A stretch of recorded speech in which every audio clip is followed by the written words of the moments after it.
with CBS News. President Kennedy has just landed at Love Field Airport in Dallas, Texas, where Douglas Edwards is standing by. This is Douglas Edwards reporting from Dallas Love Field Airport. President Kennedy has just arrived, accompanied by Miss Kennedy, Vice President Lyndon Johnson, and Texas Governor John Connally and his wife. They are in Dallas as part of a tour for the 1964 presidential campaign. The motorcade is scheduled to leave Love Field and pass through downtown Dallas on Main Street. It will then turn north onto Houston Street. From Houston Street, the motorcade will then turn left on M Street, making its way to the Trade Mart, where the president will attend a sold-out luncheon.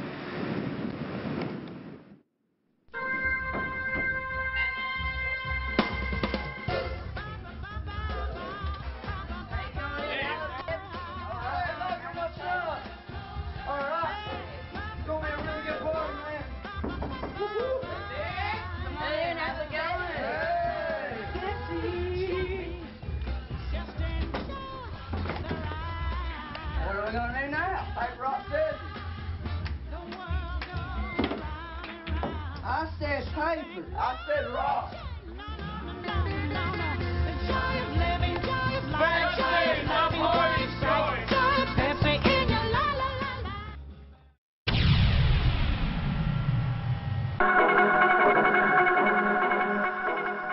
Here's a bulletin from CBS News. In Dallas, Texas, 3 shots were fired upon President Kennedy motorcade in downtown Dallas. The first reports say that Kennedy has been seriously wounded by this shooting. This is Walter Cronkite in our newsroom.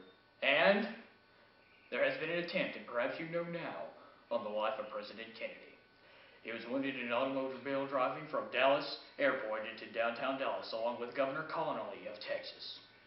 They have been taken to the Parkland Hospital, where their conditions are still yet unknown.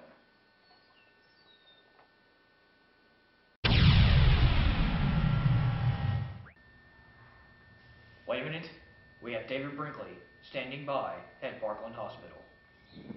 This is David Brinkley reporting from the Parkland Hospital.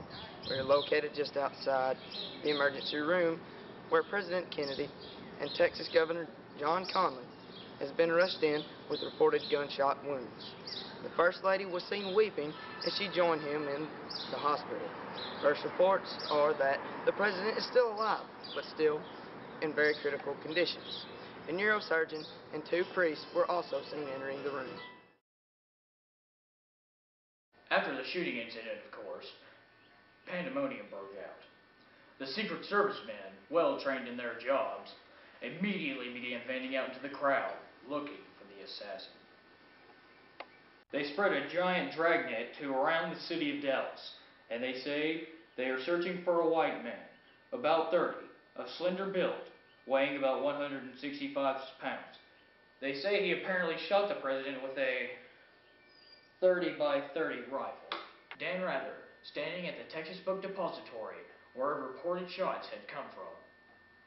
This is Dan Rather reporting from outside the Texas School Book Depository, a textbook distribution facility facing De La Plaza at 411 Elm Street. It has been reported that the gunshots that struck the President and Governor Connally came from the upper floors of this building. Police have surrounded the area and are questioning witnesses. One of the witnesses is here with me now. Bonnie Ray Williams was watching the motorcade as it passed. Tell us where you were located and what you saw and heard. I was standing at the window on the 5th floor as the motorcade passed by. I heard what sounded like 3 gunshots that came from directly over my head. I saw plaster fall from the ceiling, but I had no idea that the president had been shot. Ladies and gentlemen, you have just heard an eyewitness report of shots being fired as the motorcade passed down Elm Street.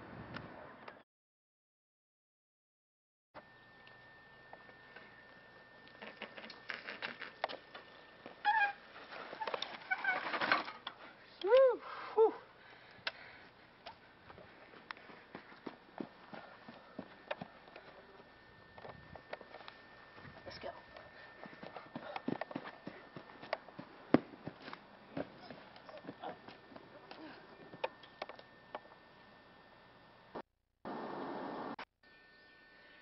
presidential limousine was specially built for such a public performance such as this. A matter of fact, the car is so built that the president sits higher than what he would in a normal automobile, so that the crowd can get a good look at him. But as it turned out today, so that an assassin can also get a good shot at him.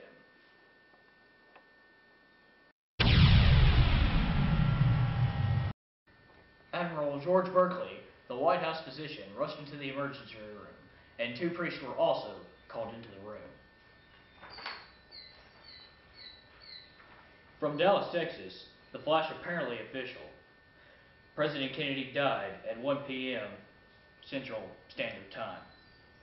2 o'clock Eastern Standard Time, some 38 minutes ago.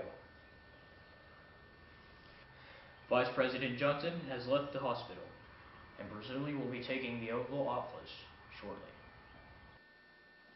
We are breaking away from the studio and going to Parkland Hospital, where there is a news conference going on at this time.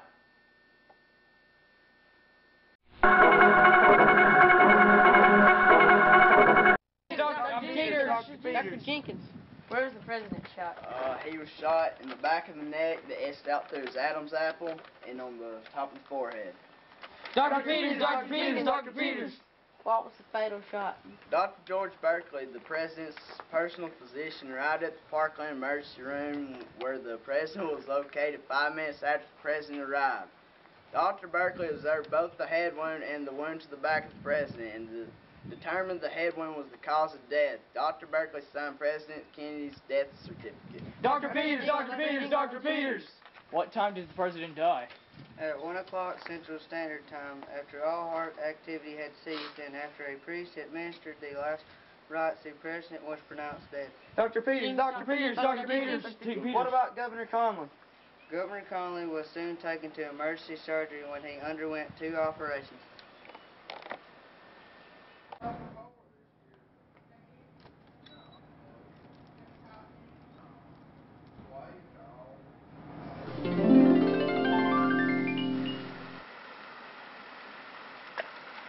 Can I help you enjoy those Snickers? Candy-coated peanuts over chocolate-covered mountaintops and waterfalls of caramel. Prancing Nougat in the meadow sings a song of satisfaction to the world. That's right.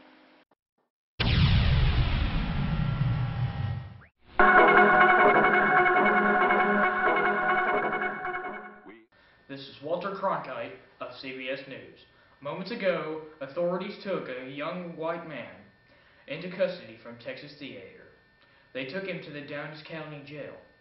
This man was protesting his innocence and said he had witness to prove his innocence. CBS News is now reporting that Lee Harvey Oswald seems to be the prime suspect in the assassination of John F. Kennedy. Now we're breaking to a news conference at the Dallas County Jail. Why did they arrest you? I really don't know what the situation is about. Nobody has told me anything except for accused of murdering Casey. I know nothing more than that. I do request for someone to come forward to give me legal assistance. Did you kill the president? No, I have not been charged with that. In fact, nobody has said that to me yet. The first thing I heard about was when the newspaper reporters in the hall asked me that question. Are you involved in organized crime? Sir? Are you involved in organized crime?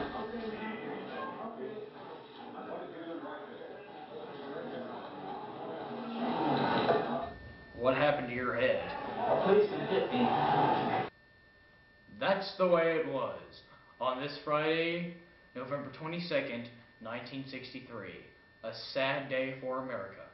On behalf of CBS News and myself, Walter Cronkite, good night. So, my fellow Americans, ask not what your country can do for you, ask what you can do for your country.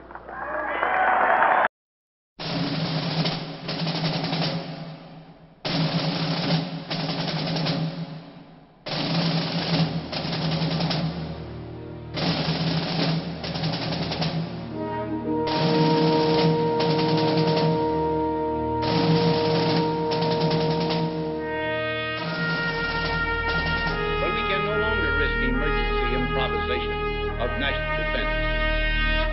We have been compelled to create a permanent armaments industry of vast proportions.